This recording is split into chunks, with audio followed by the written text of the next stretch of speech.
반갑습니다. 탕자입니다. 지난 영상에서 우리는 빌라델비아 교회까지 살펴보았습니다. 그리고 지금까지의 내용을 간략히 정리해보자면 서, 버, 두, 사, 빌라, 에베소, 서머나, 버가모, 두아디라, 사대, 빌라델비아, 라오디게아 이렇게 7교회의 앞글자만 따서 에서버두 사빌라 이렇게 되며 에베소 교회는 너무나도 순수하고 사모할 만한 초대 교회를, 서머나는 순교의 시대를, 버가모는 타협의 시대를, 두아디라는 암흑의 시대를, 사대는 종교 개혁의 시대를, 그리고 빌라델비아는 세계 선교의 시대를, 라오디게아는 마지막 시대를 상징적으로 나타내고 있으며 빌라델비아 교회까지 그 특징들이 그 시대와 너무나도 잘 맞아떨어지는 것을 우리는 지금까지 살펴보았습니다. 에베소 교회는 어떤 칭찬과 책망과 권고와 약속이 있었습니까? 많은 칭찬들이 있었습니다. 행위와 수고와 인내, 충성, 견딤과 게으르지 않음을 칭찬하셨습니다. 그리고 첫사랑을 버렸다며 책망도 하고 계시고, 그러니까 회개하여서 처음 행위를 가지라고 권고하고 계십니다. 그 에베소에는 생명나무의 열매를 주어 먹게 하신다고 약속을 주셨습니다. 다음 서머나 교회는 어떠하였습니까? 우선 책망이 없는 교회였습니다. 너무나도 본받을 만한 교회였습니다. 그 교회의 예수님은 네가 실상은 부유한 자라고 위로하고 칭찬하십니다. 그리고 잘하고 있으니까 죽도록 충성하라며 권면하십니다. 그들에게는 생명의 면류관과 둘째 사망의 해를 받지 않게 하신다고 약속을 주셨습니다. 타협의 교회 버가모 기억나십니까? 안디바, 안티파파, 교황청에 반대하는, 믿음을 저버리지 않는 자들을 상징적으로 칭찬하고 계셨습니다. 그 타협의 버가모는 발람의 교훈을 따르고 니골라당의 사상까지 퍼지는 것으로 책망받습니다. 그들에게 회개하라고 권고하십니다. 그 타협의 버가모에게 그 타협과 거짓에서 이겨낸다면 감추었던 만나를 주신다고 약속을 해주셨습니다. 그럼 버가모보다 더 부패한 두아디라 교회는 어떠했습니까? 사랑과 인내를 알지만 내 나중이 더 낫다고 말씀하시면서 이세벨을 용납함에 대하여 책망하십니다. 이것은 곧 바알 숭배, 태양의 숭배, 일요일과 크리스마스의 허용 등의 배도와 성모 마리아 등의 그 우상이 권세 잡는 것을 의미하는 것입니다. 그들에게 너희에게 그나마 있는 것을 굳게 잡으라고 하시면서 그 안에서 이긴다면 만국을 다스리는 권세를 주신다고 하십니다. 그 다음 종교개혁의 시대인 사대교회는 좀 나았습니까? 아닙니다. 칭찬으로는 겨우 흰 옷 입은 몇 명만이 있다며 칭찬에 인색하셨고 질책이 컸던 교회였습니다. 살아있는 것 같지만 죽어있다고 하십니다. 그리고 회개하라고 외치십니다. 그중 흰 옷 입은 몇 명은 생명의 책에서 지우지 않으실 거라고 약속을 해주셨습니다. 바로 전에 우리가 보았던 빌라델비아, 우정과 사랑의 교회는 어떠하였습니까? 작은 능력밖에 없었음에도 내 말을 지키고 이름을 배반치 않았다며 크게 칭찬하시고 책망이 없는 아주 본받을 만한 교회입니다. 다만 그들에게 그 작게 가진 것을 굳게 붙잡아서 면류관을 지키라며 권고하시고, 그리하면 시험의 때를 면하고 성전의 기둥이 되게 하신다고 말씀하셨습니다.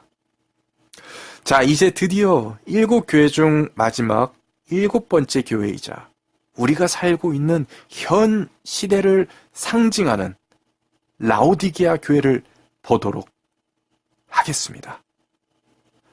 여러분, 하지만 그 전에 한 가지 문제를 먼저 해결하고 넘어가도록 하겠습니다.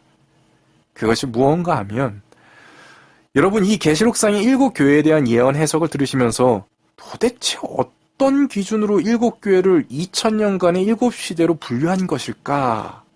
라는 의문을 가져본 적 없으십니까? 저는 이것이 많이 궁금했었습니다.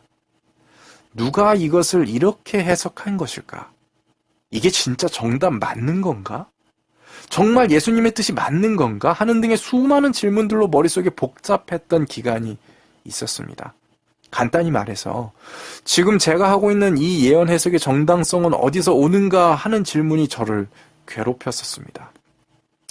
마침 이 부분에 있어 거시적인 관점에서의 정당성에 대해서는 이미 이전 영상 탕자의 요한계시록 2편에서 언급을 상당 부분 하였지만 굉장히 중요한 주제이기 때문에 조금 더 자세히 다시 한번 짚고 넘어가도록 하겠습니다.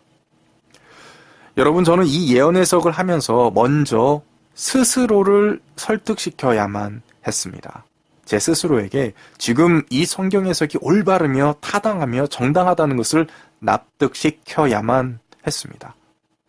그래서 저는 여러 해석들을 비판적으로 분석해보고 교차 비교하고 그 중에서 가장 올바른 해석으로 여겨지는 두세 가지의 예언들을 중심축으로 해서 그 예언들마저도 또다시 비판적으로 바라보고 분석하면서 충분히 스스로에게 납득될 때까지 회의적으로 살펴보고 연구해 보았습니다.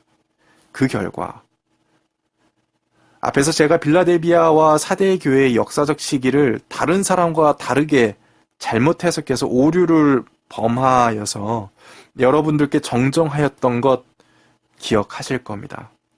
이 부분은 다시 한번 사과 말씀드립니다. 그만큼 제가 아직도 좀 부족합니다. 죄송합니다. 이렇듯 제가 틀려서 다른 사람들에게 사과를 하거나 1년 전에 저의 틀린 예언과 같은 행동으로 욕을 먹을 수도 있지만 반면에 그러한 것들 때문에 저는 이러한 비판적이고 회의적인 예언 분석 방식과 연구를 통해서 제 계시록 연구의 스승이라 할 만한 분들의 해석과 다른 결론에 도달할 수가 있었습니다.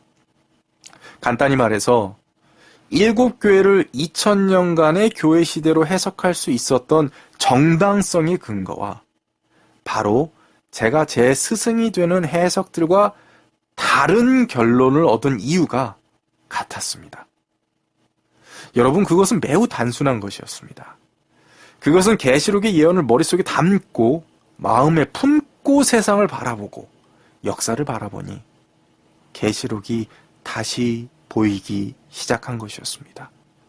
과거의 믿음의 선배들 중에서 이 해석의 시작은 아마도 병행구조의 발견이었을 것입니다.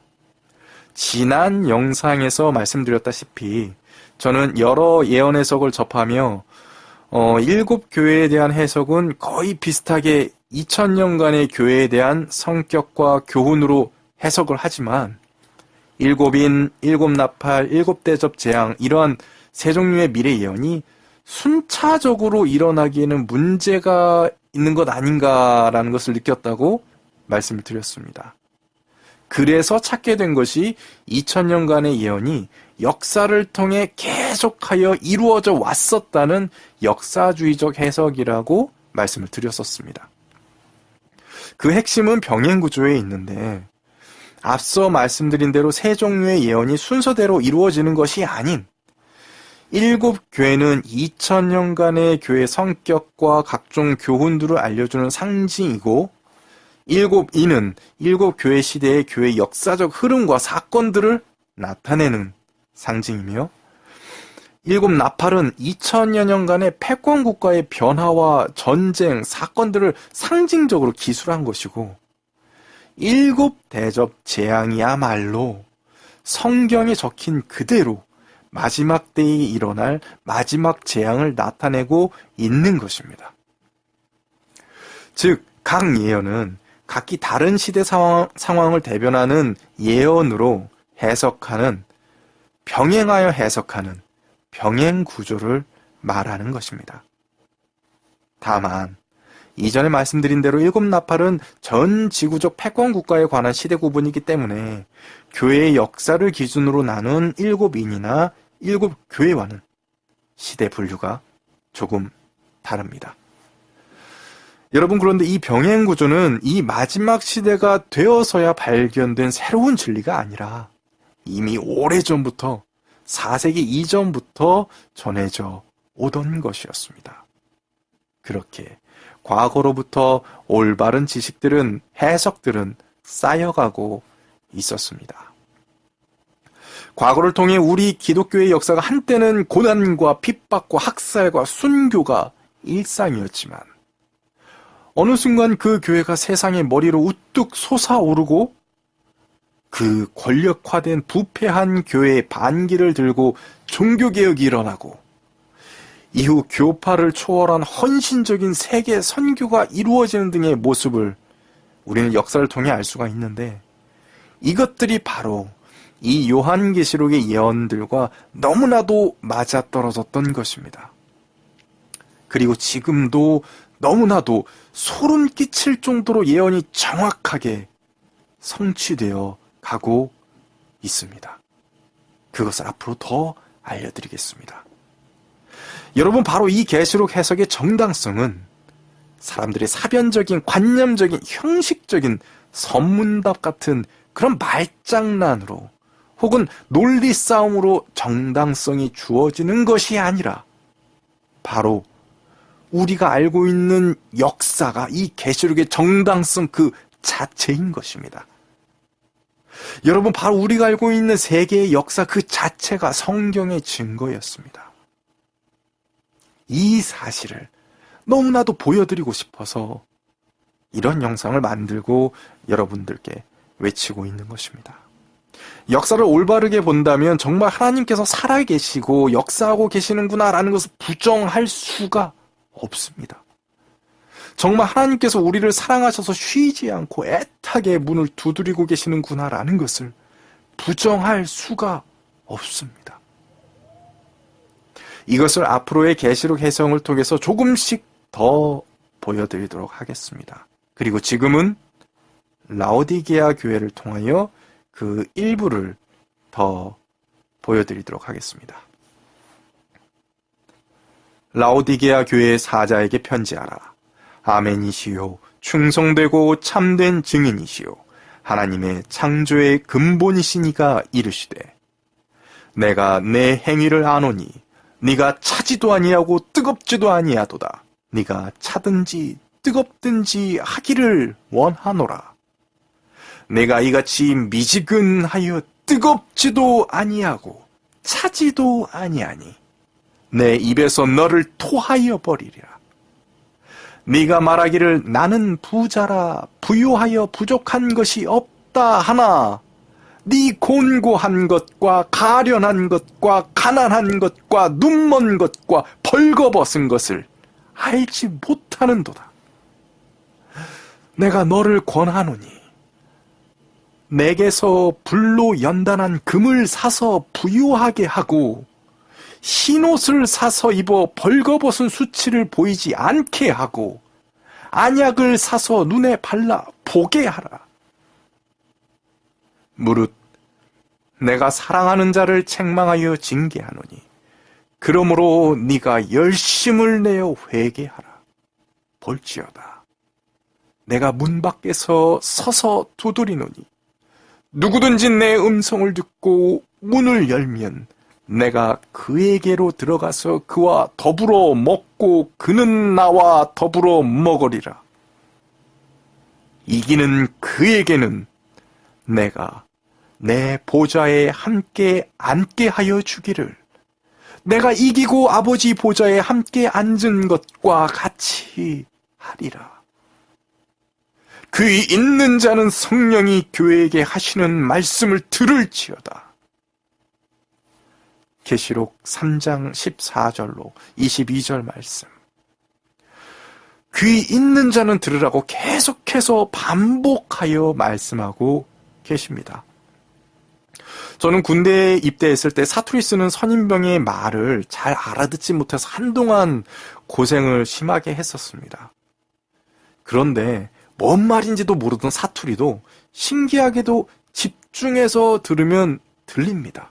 이해가 됩니다. 반대로 아무리 서울말로 말을 해도 관심을 안 가지고 딴 일하고 있으면 귀가 열려 있어도 안 들립니다. 여러분, 이 요한계시록은 누구라도 귀 있으면 들어야 할 너무나도 중요한 말씀이지만 마음의 귀를 닫으면 아주 단순한 진리도 결코 들리지 않습니다. 하지만 마음의 귀를 열고 집중을 하면 지금 제가 보고 있는 그 하나님의 역사하심과 그 사랑을 여러분이 더 크게 보실 것입니다. 바로 당신이 저보다 더 크게 보게 되실 것입니다. 장담합니다. 저같이 게으르고 한심하고 더러운 놈보다 당신이 낫습니다. 이 라오디게아 교회의 뜻은 무엇일까요? 백성을 심판하심이라는 뜻입니다. 이 라오디게아는 19세기 후반부터 예수님 재림하시기까지의 마지막 교회인 현 시대를 상징하고 있는데 너무나도 적합한 뜻입니다. 지금은 심판의 시기입니다. 여러분, 이 도시의 특징은 무엇일까요? 참으로 특별하게 특징이 없는 교회였습니다. 은행과 재정에 관계된 기관들이 많이 있어서 방문하는 사람들에게 그 취향에 따라 잘 맞추어주는 타협의 도시로 알려져 있었고 먹고 살 만한 부유한 부족함이 없는 그런 교회였습니다. 게다가 도시 위쪽으로는 규모 있는 온천까지도 자리 잡고 있었고 나름 안약과 같은 치료제, 약으로도 유명했었습니다. 그저 물에 물 탄 듯 술에 술 탄 듯한 그냥 밍숭밍숭한 그런 도시였습니다. 이러한 도시의 모습이 상징적으로 얼마나 우리에게 적합하게 묘사되어 있는지를 보면 볼수록 참으로 신기합니다. 우선 이 라오디게아 교회는 유일하게 칭찬이 없습니다. 그 책망 많던 사대 교회도 작은 칭찬이나마 있었는데 이 라오디게아 교회는 아예 칭찬이 없습니다. 여러분, 우리 긴장해야 합니다. 그렇다면 어떤 책망들이 있었습니까? 죄다 책망입니다. 칭찬받을 것 하나 없이 책망만이 가득했습니다. 뜨겁든지 차갑든지 뭐든 하라고 하십니다. 아니면 토해낸다고 하십니다. 네가 스스로는 부유하고 문제없다고 하지만 네 지금 모습이 거지고 헐벗었고 눈이 멀었다고 하시면서 금을 사서 부욕해 하고 흰옷을 사서 입고 안약을 사서 눈에 넣으라고 하십니다. 여러분, 마침 이 라오디게아 교회의 위쪽에는 상당한 규모의 온천이 있었는데 마침 라오디게아쯤 이르러서는 그 온천물이 미지근한 물이 되어서 유황 냄새도 심하게 나고 역겨워서 마시지도 못했다고 합니다. 정말 이 시대의 미지근한 신앙을 표현하기에 너무나도 적당한 것 같습니다.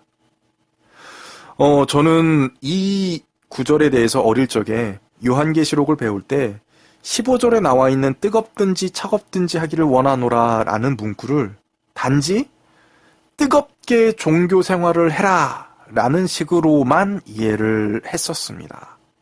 왠지 차가운 종교 생활은 나쁜 것 같은 느낌이 들었기 때문에 그 부분은 무의식적으로 아예 무시하게 되었었습니다. 그런데 분명히 예수님은 말씀하십니다. 뜨겁든지 차갑든지 뭐든 하라고 하십니다. 뜨거운 것은 마음으로 뜨겁게 믿는 신앙을, 차가운 것은 이성적으로 냉철한 신앙을 뜻하는 것이라는 것을 알게 되었습니다. 무엇이든지 대충 하지 않고 죽도록 충성하여 열심히 파고든다면 둘은 결국 만나게 되어 있습니다. 저는 방탕하게 살기 이전부터 굉장히 뜨겁지 못한 사람이었습니다. 오히려 차가운 쪽에 가까운 사람이었습니다. 무엇이든 분석하고 비판하고 회의적인 시각으로 바라보는 것을 우선시하여서 무엇이든지 쉽게 믿지 않고 스스로 따져보고 비교해 봐야지 신뢰감을 가지는 성격이었습니다. 마치 예수님의 부활 이후에 그 옆구리에 내 손을 넣어보지 않고서는 예수님의 부활을 믿을 수 없어 라고 하던 도마 기억하십니까? 그와 비슷했습니다. 선생님이 하는 이야기라고 해서 무조건 신뢰하지 않으려고 노력을 했고 비판할 수 없을 때까지 비판해 보기도 하고 단지 비판을 위해 비판을 하며 살아가던 너무나도 회의적인 시절도 있었습니다. 과거에 저는 그런 놈이었습니다.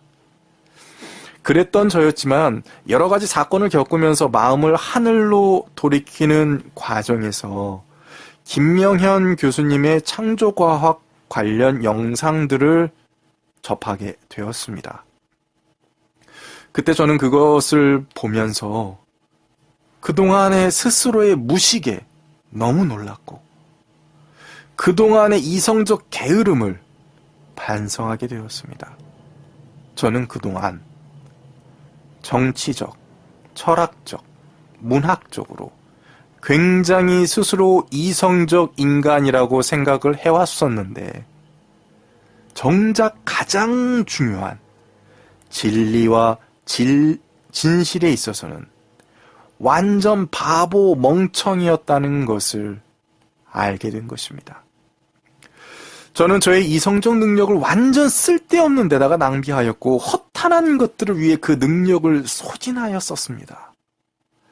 스스로 나는 이성적인 인간이야 라며 자부하며 살아왔었지만 정작 저는 이 우주와 지구, 이 세상의 물리적 나이가 성경에 쓰여진 그대로 6,000년에 가깝다는 것을 과학적으로 들여다볼 생각조차 하지 않았습니다. 왜냐하면 대다수의 사람들이 특히 학교 선생님이라든지 전문가들이나 유식한 사람들 그리고 TV의 모든 방송에서 이 우주는 130억 년 이상 되었고 지구는 40억 년 이상 되었다는 진화론적 동일 과정설의 말만을 외치고 있었으니까 이것에 대하여 그 어떠한 반론도 제기할 생각조차도 하지 못했었습니다. 하지만 김명현 교수님의 창조과학 세미나 영상들은 내가 그동안 정말 냉철하지 못했구나. 내가 정말 머리를 쓸데없는 데다가 사용하고 있었구나.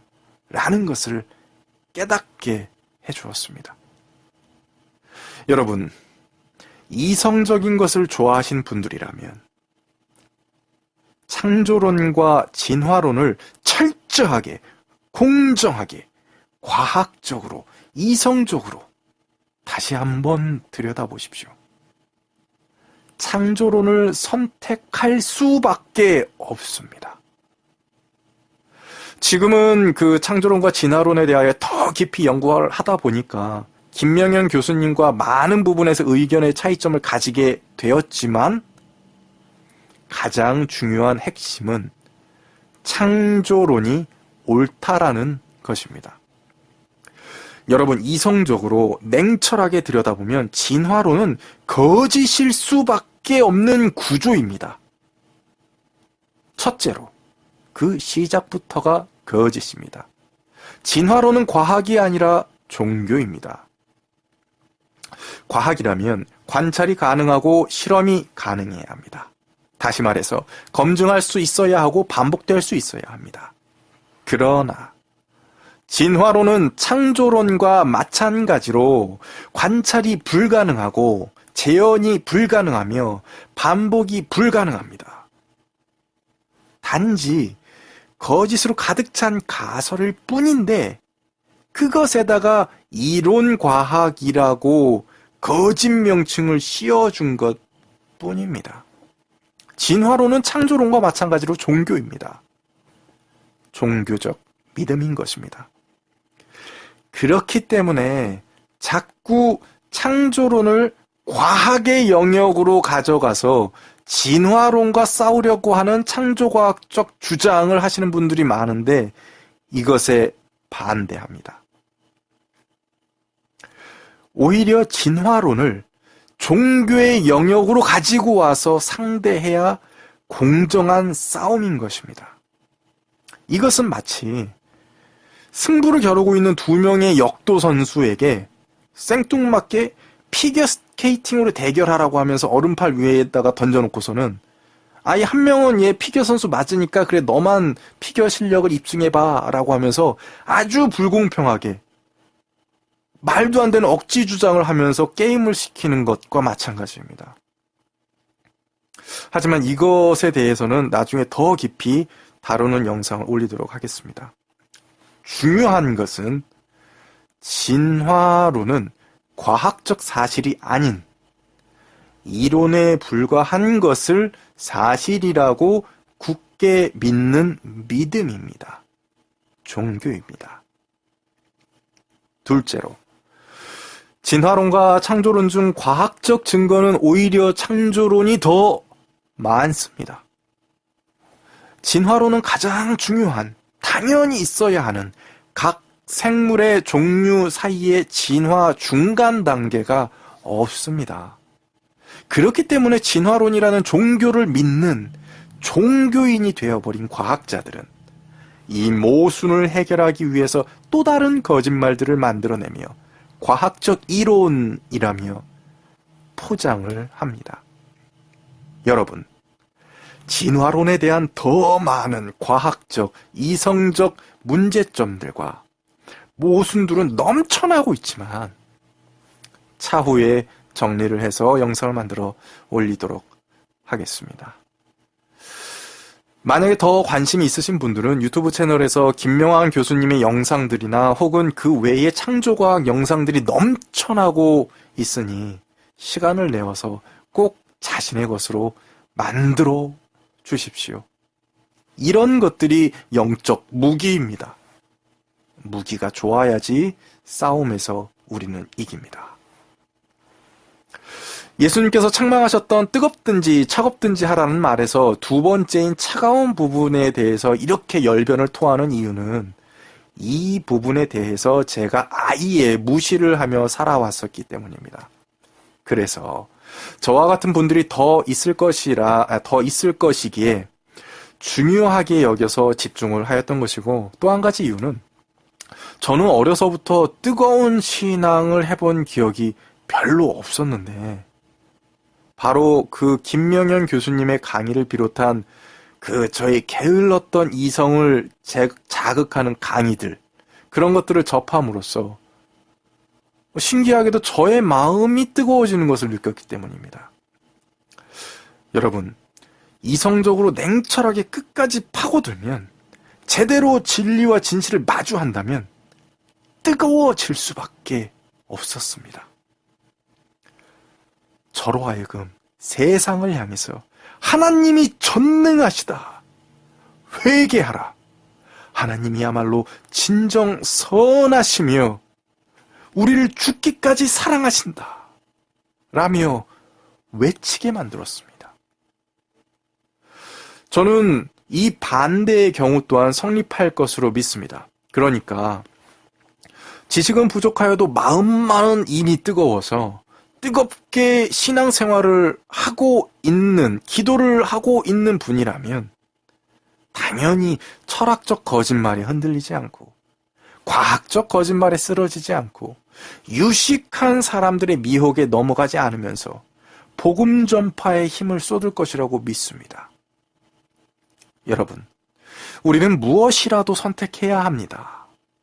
이성적으로 냉철하게 파고들어서 진실을 발견해서 회개하고 회개하라 라고 외치던가, 아니면 나를 위해 죽으신 예수님의 그 사랑에 감동하여서 뜨겁게 믿어서 거짓에 흔들리지 말고 회개하여 세상을 향하여 회개하라 외치던가 해야 하는 것입니다.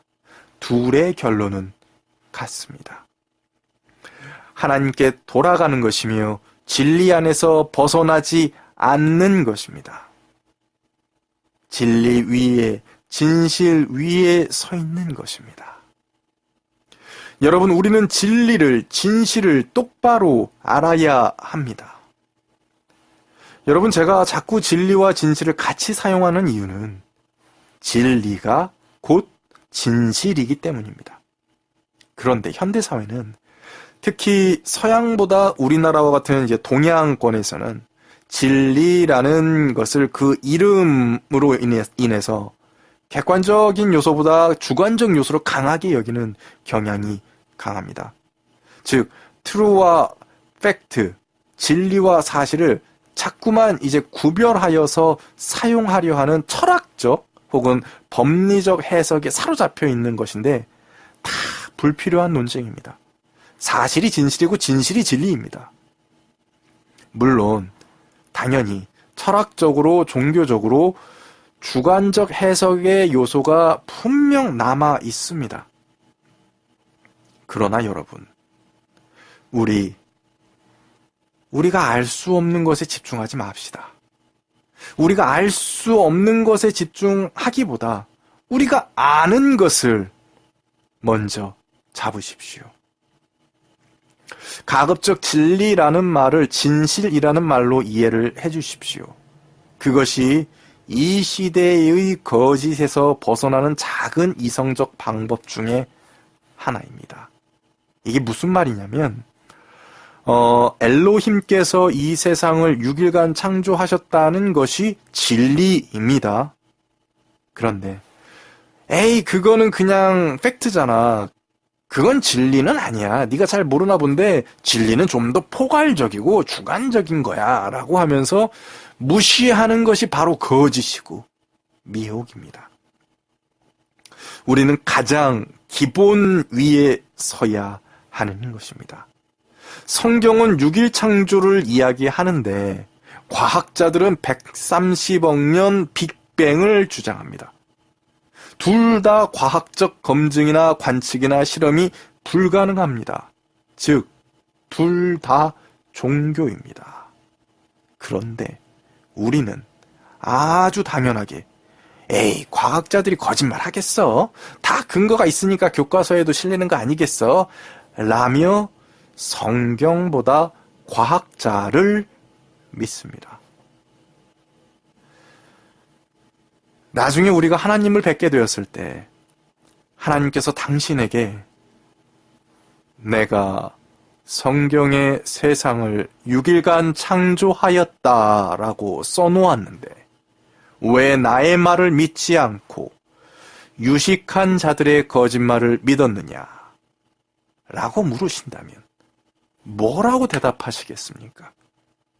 선생님이 그랬어요. TV에서 그랬어요. 공부 잘하는 친구가 그랬어요. 부모님이 그랬어요.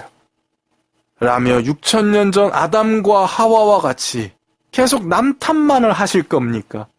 이 세상이 얼마나 거짓으로 뒤덮여 있는지를 지금이 왜 예수님께서 칭찬 하나 없이 질책하면서 너 지금 병들어 있다. 너 지금 가난하다. 너 지금 문제 있다. 라고 지적하시는지를 알아야 하는 것입니다. 우리는 지금 큰 문제가 있는 시대에 살고 있는 것을 직시해야 합니다. 환자가 자신의 병을 알지도 못하고 알려고도 안 하면 죽습니다.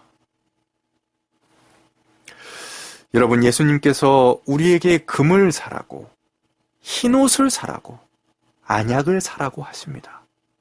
사라는 것은 대가를 지불하는 것입니다. 그 대가는 당신의 시간입니다. 노력입니다. 열정입니다.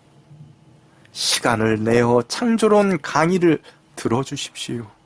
예언 연구를 위해 노력을 해주십시오. 진실을 알기 위해 열정을 조금만 더 내주십시오. 이것이 금을 사서 금보다 더 귀한 믿음이 강해지는 것이고, 흰옷을 사서 여러분의 옳은 행실과 성령의 열매가 풍성해지는 것이고, 안약을 사서 여러분이 진리에 눈을 뜨는 것입니다. 제발 우리가 거짓에 뒤덮여 있음을, 우리가 이미 병들어 있음을, 우리가 죽어가고 있음을 무시하지 말아주십시오. 간절히 부탁드립니다. 여러분, 예수님께서는 사대 교회에는 내가 도적같이 이르리니 라고 하셨습니다. 빌라델비아 교회는 내가 속히 임하리라고 하셨습니다. 여러분, 지금 이 시대의 라오디게아 시대는 내가 문 밖에 서서 두드리고 있다고 하십니다. 제발 마음의 문을 열어주십시오. 바로 앞에 예수님이 서 계십니다. 여러분, 제가 너무나도 방탕하게 살아봐서 압니다.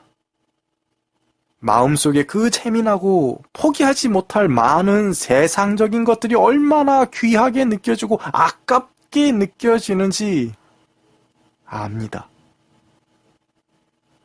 여러분, 그런데 그것을 지금 다 한꺼번에 포기하라는 것이 아닙니다. 다만 마음의 문을 열어주십시오. 그리고 예수님을 만나주십시오. 예수님은 결코 우리에게 무리한 것을 요구하는 분이 아니십니다. 예수님은 결코 가혹하신 분이 아니십니다. 저는 마음을 돌이키고 술을 먼저 끊었습니다. 그리고 나서 담배를 끊기까지 몇 달의 시간이 걸렸습니다. 그러고 나니까 또 제가 버려야 할 것들이 하나씩 보였습니다. 한꺼번에 다 버리라고 강요하는 것이 아닙니다. 다만 문을 열고 진실을 마주하십시오. 하나님은 너무나도 우리를 사랑하고 계시고 하나님은 너무나도 선하신 분이십니다. 여러분, 하나님께서는 우리의 배신에 너무나 가슴 아파하시지만 절대로 구원을 강요하지 않으십니다.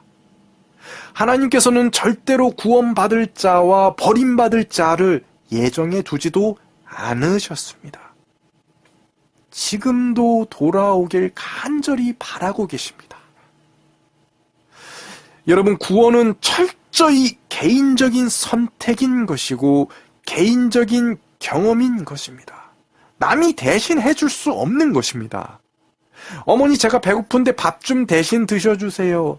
아버지, 제가 피곤하니까 대신 잠 좀 자주세요. 어머니가 밥을 대신 먹어줄 수 없는 것입니다. 아버지가 잠을 대신 자줄 수 없듯이 구원은 개인이 선택해서 이루어 나가야 하고 경험해야 하는 것입니다. 여러분, 우리가 마음의 문을 열고 예수님을 맞이하면 또한 우리에게 진리의 성령님을 보내주실 것입니다. 진리의 성령이 오시면 그가 너희를 모든 진리 가운데로 인도하시리니 그가 스스로 말하지 않고 오직 들은 것을 말하며 장래일을 너희에게 알리시리라. 요한복음 16장 13절 말씀. 우리를 진리 가운데로 인도해 주실 것입니다. 그리고 우리는 대언을 하고 예언을 할 것입니다. 여러분, 지금 눈에 보이는 높은 빌딩과 화려한 밤거리들, 모든 그 아까운 것들 다 불타 없어질 것들입니다. 우리는 무엇을 가지고 하늘에 가야 하겠습니까? 흰 옷입니다. 의의 옷입니다. 바로 우리의 옳은 행실이고 성품인 것입니다.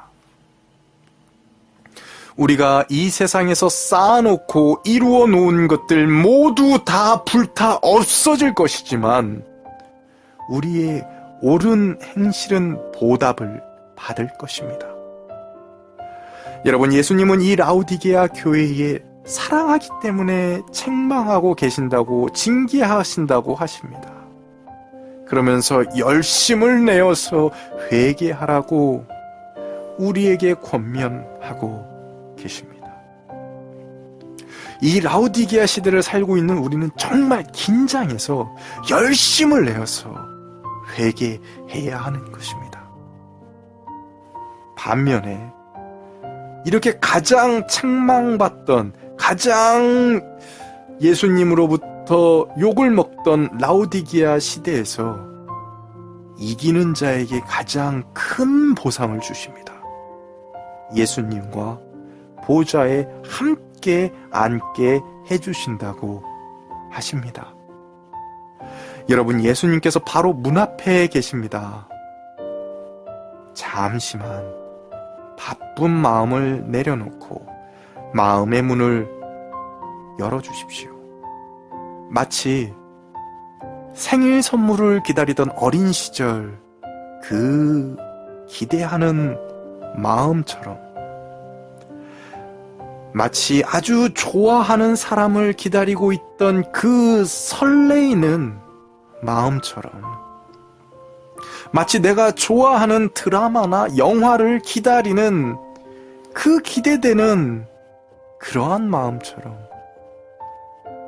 마치 정말 고대하던 승진이나 합격이나 성공의 그날을 바라는 그러한 희망에 찬 그런 마음처럼, 그런 애틋한 마음으로, 기다려지는 마음으로 잠깐만이라도 하나님을 바라봐 주십시오. 그런 애틋한 마음으로 잠깐만이라도 예수님을 바라봐 주십시오. 성령님께서 오십니다.